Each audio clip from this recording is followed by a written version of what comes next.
Madam Chair, I do not want to assume, so I would like to be clarified. Is this the OVP 2025 budget proposal or the confidential funds? Madam Chair, sinabi ko budget eh. Hindi ko sinabi confidential fund. Sinabi ko budget. Medyo mahina yata ang tenga ni Vice President eh. Sinabi ko budget eh.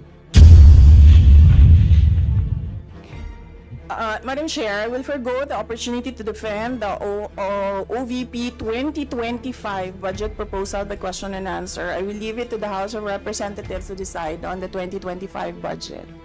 Honorable Rosas, we proceed. Madam Chair, ayaw tayo sagutin, Madam Chair. Hindi ko maintindihan kung bakit tayo ayaw sagutin. Napakasimple po ng mga tanong natin. It is about dates. It is about confirming yung mga dates, Madam Chair. So ayaw tayo sagutin at sa harap ng publiko. Ang publiko po ay may karapatang malaman ito. Kaya po tayo nagka-question kaugnay dito, Madam Chair. This is about transparency and accountability, and it doesn't exempt the office of the Vice President, no, Madam Chair. Madam Chair,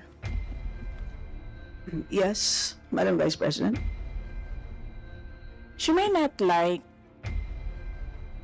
my answer. She may not like how I answer. She may not like the content of my answer. But I am answering. I do not have to answer to her. If I want to answer to the people, Yes, we note that, Madam Vice President. if I want to answer to the people, You may proceed, Honorable Rosas. Madam Chair, Madam we Chair, are kailangan already pong cooperating with the At Supreme tama, Court Madam Chair, cases ang and the dokumentong Commission on ipinapasa sa Ethics. opisyal ng gobyerno, Madam Chair. I believe yun po ang kailangan natin gawin, sa isang simpleng mamamayan, kapag Madam nagkamali ka ng kahit isa sa Diba? form na sasagot Please wait Madam to be Chair, acknowledged. Yes, Honorable Rosas, please yes, proceed. nagpapasa tayo Diba, ng application, kailangan tama ang nakalagay, Kung hindi Madam na naman Chair. gusto kung paano Ipapasulit sa'yo kapag nagkamali, sumasagot ganyan din ako. ang Wait to be acknowledged, Diba? Madam Vice President. Isa-isa lang Hindi tayo, naman tayo pwedeng sabihin nyo na magkakaintindihan. hindi ako sumasagot dahil hindi niya gusto yung sagot ko. Yes, isa-isa lang po tayo magsasalita. So yes, Honorable Rosas, Yes, please proceed and continue. Thank you, Madam Chair. Madam Chair, kailan sinabit ng OVP ang liquidation report ng 2022 confidential fund sa Intelligence and Confidential Fund Audit Office ng Commission on Audit? Yan, Madam Chair, siguro naman masasagot tayo ng OVP, Madam Chair. Madam Vice President. I will forgo the opportunity to defend the OVP 2025 budget proposal. By question and answer, I will leave it to the House of Representatives to decide on the proposal. Honorable Rosas, proceed please. Yes, Madam Chair, simple questions of dates, no, Madam Chair, hindi na tayo sinasagot. I don't think so nasasagutin niya tayo sa iba pa. So, Madam Chair, let me run down my questions sa iba pa.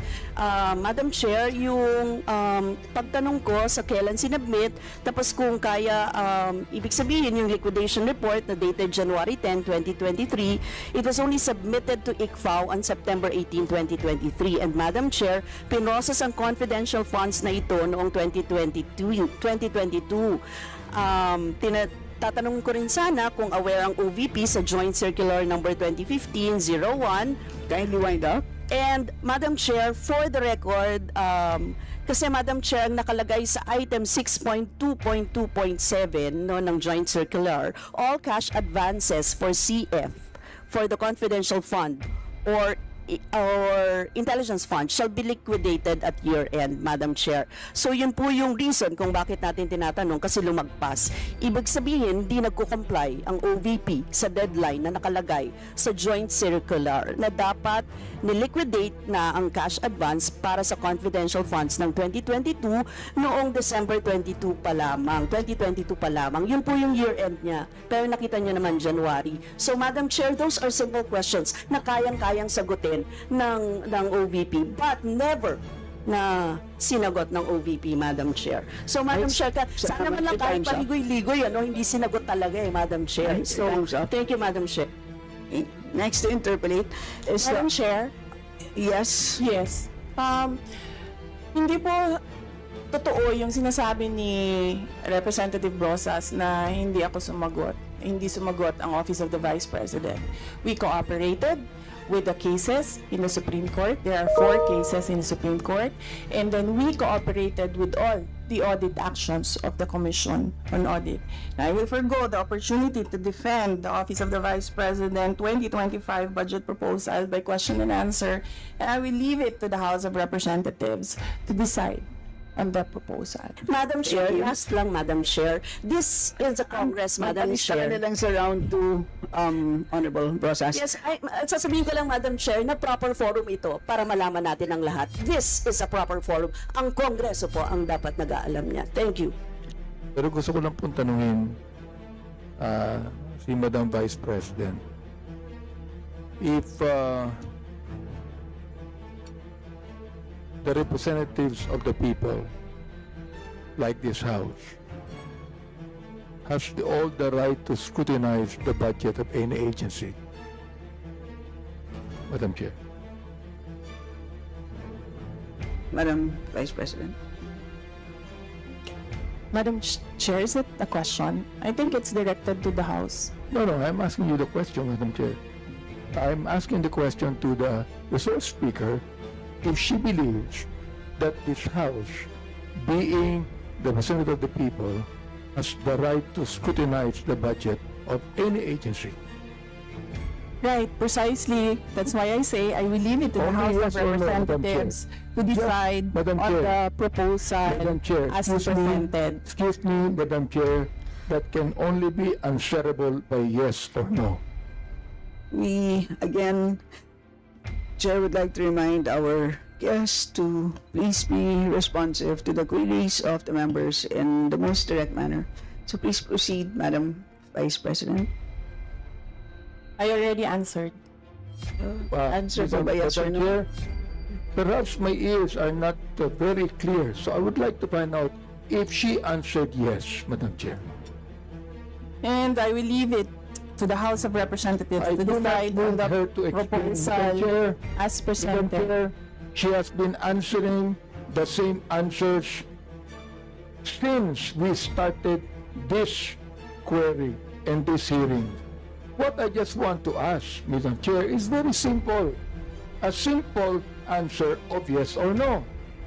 Does the Vice President believes that this House has all the right to scrutinize the budget of any agency?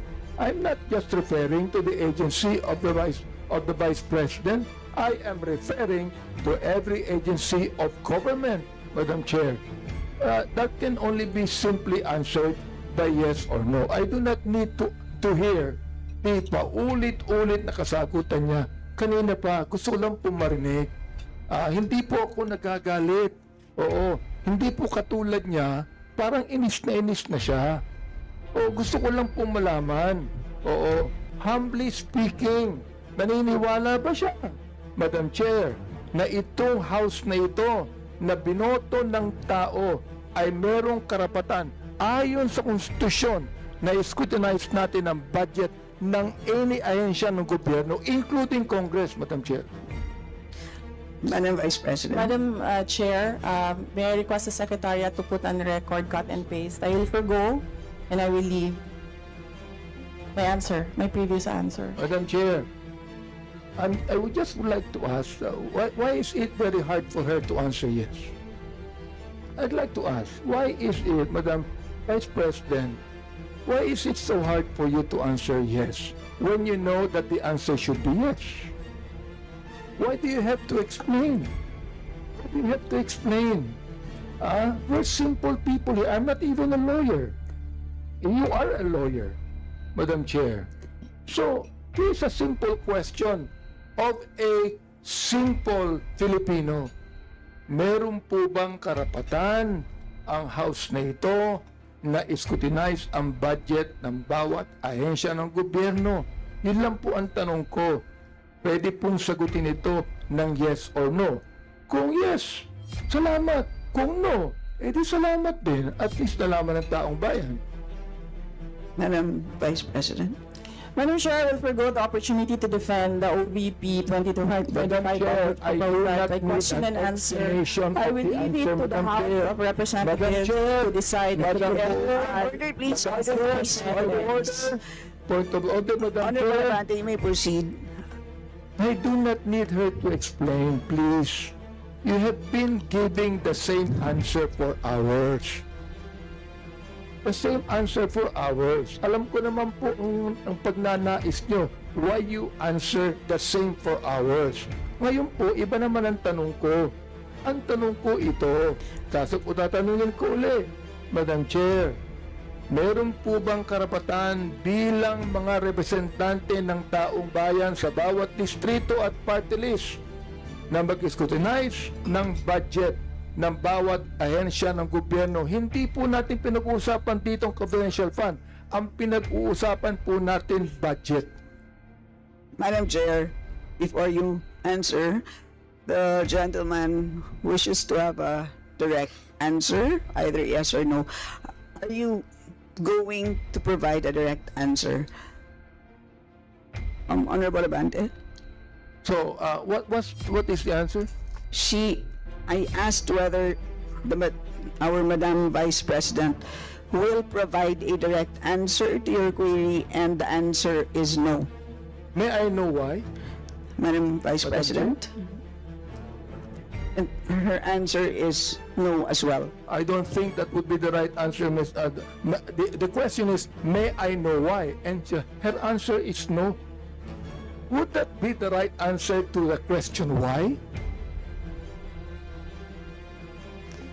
Madam Vice Madam Chair. President, do you wish to comment? Madam Chair, hindi dahil hindi nyo gusto yung mga sagot ko, hindi nyo gusto yung manner ng pagsagot ko, at hindi nyo gusto ang mga sinasabi ko, hindi ibig sabihin Madam hindi, Chair. hindi ka sinasagot Madam Chair, ang mga point of tanong. order. Yes, Honorable Mali po Abante. yata ang sinasabi niya, hindi nyo gusto. Hindi yung nyo. Madam Chair, huwag niyong isali dito ang aking mga kasamahan dito. Ako ang nagtatanong. Sabihin mo sa akin, hindi ko gusto ang tanong mo. Yun lamang ang dapat niyang sabihin sa akin. Sapagkat hindi ko rin gusto ang sagot niya. Madam Chair, ganun lang. Oo. Ano po ang sagot niya? Madam Vice President, do you wish to? Madam Chair, Answer. there's no question. The Honorable Abante is asking for a question, for a response. Ano po ang sagot niya? Yan ang huli po niyang sinabi. I request that the question be repeated. Honorable Abante, kindly The repeat answer- your question, not the- to be The answer is what? included in your time. To please repeat your last question. Ito po, ang tanong ko kanina, meron po bang naniniwala po ba ang ating Vice President na meron pong karapatan ang mga representante ng taong bayan, ng mga distrito at mga party list na scrutinize po namin ang budget ng bawat ahensya, hindi po lang ahensya niya, ng bawat ahensya ng gobyerno. Yes o no lang po ang sagot yan.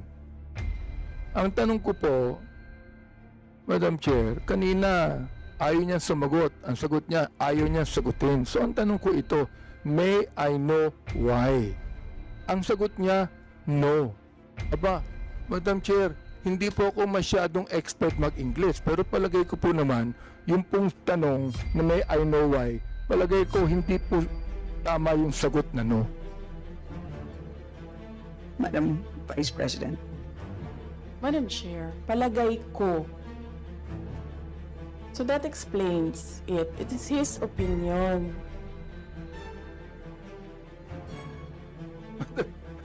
Madam Chair, It's up to you. You are the Chair. deciding officer. Madam Chair, hindi ko po opinion yun. Nakalagay po sa Constitution yun. Tulad po ng Vice President natin. Naniniwala po siya sa mandato niya bilang Vice President. Naaayon sa Konstitusyon. Gayon din po ang mandato natin dito na meron tayong karapatan mag-scrutinize ng budget ng anumang ahensya ng gobyerno ayon sa Konstitusyon. Ang tanong ko sa kanya, naniniwala ka ba doon? Madam Vice President. Madam Chair, umikot na po tayo, bumalik na tayo sa simula. Natapos na yon, nasagot na. Ang sinabi, palagay ko, hindi iyan ang tamang sagot. Kung hindi niya gusto yung sagot ko, hindi ibig sabihin na hindi ako sumagot.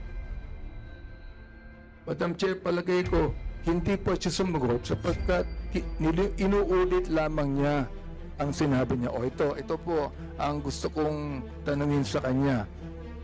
Pwede ba, Madam Chair, pakiulit mo yung sagot mo na isinasagot mo ng paulit-ulit kanina pa, Madam Chair. Gusto ko lang ulit marinig. Gusto ko lang ulit mai-record. Pakiulit mo lang ang sagot mo sa lahat ng mga tanong na tinatanong dito mula pa kanina. Madam Vice President. Madam Chair, I do not want to assume, so I would like to be clarified. Is this the OVP 2025 budget proposal or the confidential funds? Madam Chair, sinabi ko budget eh. Hindi ko sinabing confidential fund. Sinabi ko budget. Medyo mahina yata ang tenga ni Vice President eh. Sinabi ko budget eh. Hindi confidential fund. Sinabi ko na wala akong pakialam sa confidential fund. Ang pakialam ko ganito. Meron pang karapatan. Naniniwala ba siya na ang Kongreso ay merong karapatan mag-scrutinize ng budget ng anumang ehensya? Yun po ang tanong ko. Sagutin po niya yes or no. Ngayon, kaya niya sagutin ng yes or no, sabihin niya sa akin ang sagot niya kanina ng paulit-ulit sa lahat ng mga tanong ng ating mga kulig. I will forgo the opportunity to defend the Office of the Vice President 2025 budget proposal by question and answer, and I will leave it to the House of Representatives to decide on the proposal as presented. Madam Chair, maraming salamat po. Ibig sabihin po, yung kasagutan niya na paulit-ulit, naniniwala siya na merong karapatan ang Kongresong ito na i-scrutinize ang budget. Kahit ang budget na yan nagsimula ng 2023, meron pa rin karapatan ang Kongresong ito na i-scrutinize ang budget. Maraming salamat, Madam Chair. Maraming salamat po, Vice President. Salamat. Next to interpolate is the Honorable Richard Gomez, who is not around. So we move to the Honorable Trixie Cardama.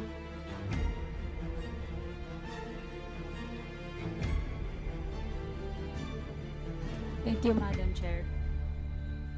Good evening po, VP Sara. Although kami po ay mga kinatawan ng taong bayan na nakakakuha ng libo-libong boto ng Pilipino, kayo po ang most voted national official sa kasaysayan ng bansang ito. Kinakakatawan po ninyo ang kagustuhan ng pinakamaraming milyon-milyong Pilipino. At bilang isang mataas na opisyal ng Armed Forces of the Philippines Reserve Force, ano pong masasabi nyo sa mga kaalyado ng NPA na nakapasok sa gobyerno at ginagamit ng pondo ng gobyerno para tumulong sa pagpatay sa ating mga pulis at sundalo at i-recruit ang mga kabataang Pilipino? Madam Vice President.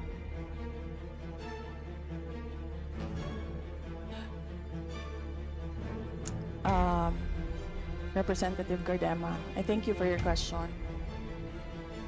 I will forgo the opportunity to defend the Office of the Vice President 2025 budget by question and answer, and I will leave it to the House of Representatives to decide on the proposal as presented. Maraming salamat po, Vice President, sa inyong paglaban sa leftist groups at sa NPA na pumapatay sa ating mga pulis at sundalo na nambibiktima sa sambayang Pilipino. Yun na po, maraming salamat po, ma'am. Can they apply for additional educational assistance in such program? Madam Chair, I will forgo the opportunity to defend the Office of the Vice President 2025 budget by question and answer, and I will leave it to the House of Representatives to decide on the proposal as presented. Yeah, thank you, Madam Vice President. Madam Chair, on the Kalusugan Food Truck Pansarap, does this also cover parts of the Visayas or is it only limited to NCR? President. Yes, ma'am. I will forgo the opportunity to defend the Office of the Vice President 2025 by question and answer, and I will leave it to the House of Representatives to decide on the proposal as presented. So, Madam Chair, my next question is on the Magnegosyo Taday, which is livelihood is actually part of economic upliftment. Are there parameters by where MSMEs can apply for this? Madam Vice President. Madam Chair, I will forgo the opportunity to defend the Office of the Vice President 2025 budget proposal by question and answer, and I will leave it to the House of Representatives to decide the proposal as presented. Thank you, Madam Vice President. Madam Chair, in the government website, it says, as the second highest public office in the land, the Office of the Vice President shall work for the welfare of the Filipino people and contribute to nation building, economic development, and political stability by fostering fidelity to the Constitution of the Republic of the Philippines and upholding the highest office, and that is the office of the President. May we hear the wisdom of the Vice President on this matter. Madam Chair, I will forgo the opportunity to defend the Office of the Vice President 2025 budget proposal by question and answer, and I will leave it to the House of Representatives to decide on the proposal as presented. Thank you, Madam Chair. On the rice food bags, considering that Iloilo and Western Visayas is a rice-producing province, can our farmers contribute to this rice program so that they will have an adequate market with the adequate price? Madam Vice President. Yes. Madam Chair, I will forgo the opportunity to defend the Office of the Vice President 2025 budget proposal by question and answer, and I will leave it to the House of Representatives to decide on the proposal as presented. Thank you, Madam Vice President.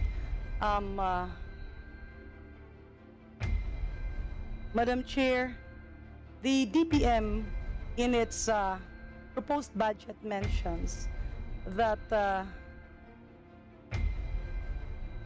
the mission of the Office of the Vice President is to promote economic development, political stability, and fostering fidelity to the Constitution of the Republic of the Philippines and upholding the highest standard of professionalism in the civil service. It further says that in the sector outcome, promote political and socio-economic development consistent with state policies and government priorities and thrusts. My question, Madam Chair, is the Honorable Vice President amenable to this, or do we need to amend portions of this? Madam Vice President. Madam Chair, I will forgo the opportunity to defend the Office of the Vice President 2025 budget proposal by question and answer, and I will leave it to the House of Representatives to decide on the proposal as presented. So, Madam Chair, I do respect the contention of the Vice President. My last question is to the Honorable Chair. Yeah, as it was mentioned earlier, Madam Chair, I am not sure, but can you appraise us in the history of the Congress of the Philippines during budget briefings and deliberations? Has the Committee on Appropriations ever detained any resource person? Never. Thank you very much, Madam Chair. Maraming salamat po, Madam Vice President. Thank you very much. I will be asking questions about the 2025 budget. Given the esteemed position of the Office of the Vice President, could the Honorable Vice President kindly enlighten this committee on how the proposed budget reflects the core mandate of the Office of the Vice President? We are sincerely eager to understand how these resources will be used to fulfill the critical responsibilities, particularly the constitutional mandate of the Vice President. Madam Chair. Madam Chair, I will forgo the opportunity to defend the Office of the Vice President 2025 by question and answer. I will leave it to the House of Representatives to decide on the proposal as presented. You can find all the answers in the audiovisual presentation, in our submission of documents to the Secretariat, in the PowerPoint presentation, and in the opening statement. I will leave it to the House to decide on the proposal. Madam Chair, with the significant budget being requested by the Office of the Vice President, this committee is, I believe, keen to hear about the tangible successes by the OVP's programs thus far, will this budget ensure that such commendable progress continues? I'm referring to the budget requested for 2021. Madam Chair, I will forgo the opportunity to defend the Office of the Vice President 2025 budget by question and answer, and I will leave it to the House of Representatives to decide on the proposal as presented. Madam Chair, I believe we are all familiar with the constitutional mandate of the Vice President, and that's why we'd want to know if the Honorable Vice President could clarify how the proposed budget allocation and the programs that it supports are aligned with this constitutional mandate of the Vice President. Because we're confident that the budget is a perfect reflection of the Vice President's priorities and the office's essential duties. Madam Vice President. Yes, Madam Chair, the answers are in the AVP presentation, the opening statement, the documents that we submitted to the Secretariat, and the PowerPoint presentation. I will forgo the opportunity to defend the Office of the Vice President 2025 budget proposal by question and answer, and I will leave it to the House of Representatives to decide on the proposal as presented.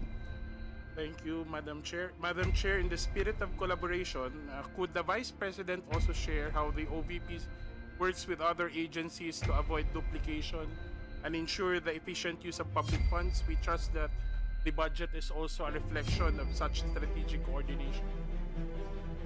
Vice President. Madam Chair, I will forgo the opportunity to defend the Office of the Vice President 2025 budget proposal by question and answer, and I will leave it to the House of Representatives to decide on the proposal as presented. Madam Chair, considering the careful thought that must have gone into crafting the budget of the OVP, would the Vice President explain the rationale behind specific allocations? We are particularly interested in how these figures, especially the amounts, were arrived at, considering that the Vice President has a national mandate, and how it was computed so as to translate into meaningful outcomes for the public. Madam Chair. Madam Vice President. Yes, Madam Chair, I will forgo the opportunity to defend the Office of the Vice President 2025 budget proposal by question and answer, and I will leave it to the House of Representatives to decide on the proposal as presented. Madam Chair, the Honorable Vice President has repeatedly mentioned that she will forgo the right to personally defend the budget through a question and answer format. How should this committee interpret such a decision? Would it be fair to conclude, Madam Chair, that the programs under the OVP may not be as high a priority or as important as we had hoped for? Or should we interpret the response and the demeanor of the Vice President indicates that we, the elected representatives of the people, and the people that we represent do not deserve an explanation on how public funds would be spent by their office, Madam Chair? Yes, Madam Vice President. Yes, Madam Chair, all the answers are in the audiovisual presentation, the documents that we submitted to the committee secretariat, the opening statement, and the PowerPoint presentation. I did not say forgo the right, I said forgo the opportunity to defend. Thank you, Madam Vice President, because I think it's not our right to explain our budget. It's our duty to explain our budget.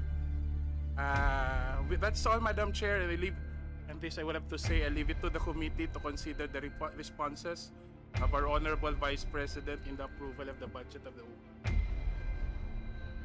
Second, Vice Chair, nakakalungkot kasi nandito tayo lahat para tayo malinawan kung ano talaga yung nangyari, lalong-lalo na sa budget ng Vice President pagdating sa confidential fund and yung budget niya ngayong 2025.